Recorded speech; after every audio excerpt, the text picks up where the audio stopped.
Takto vyzerá tatranská inverzia v praxi. Naším cieľom je 2301 metrov vysoké Mlynické solisko. Páli slnko, pod nami more. Právľovku už skoro vôbec nevidieť. Lavínová hrozba mala číslo 1, na poludne 2. Východné žľaby majú snehu viac. Taká doska, ako keby slabúčka. Medzi pristátie máme na prednom solisku o výške asi 2100 metrov. Tu sa už podmienky výrazne zmenili. Fúkal studený vietor, miestami to bolo už na mačky. Terén nie je vhodný na nič. Trochu snehu, trochu ľadu, tráva, kamene. Skialpinisti sú nešťastní. Podmienky sú zlé. Úplne zlé na skialpinizmus.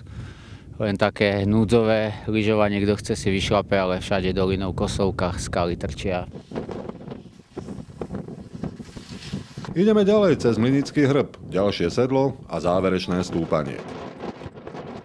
To, čo vidíte za mnou, je Mlynické solisko, od jeho vrcholu nás delí už len pár metrov. Aj hory občas klamú, aj kamzíky sa už krňali.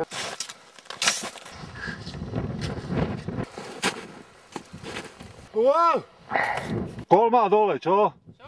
Stena? Opäť skúška snehu. Nie je to bezpečné vôbec, to je... Zostup je vždy náročný, práve vtedy býva najviac problémov. Tu sa pridala aj hlásená zmena počasia. V týchto výškach má snežiť a teplota by sa mala motať okolo -12. Zlatá inverzia. Z Mlynického soliska, kde teraz kráľuje slnko, sneh a vietor, pre televíziu Joj, Jožo Kubáni.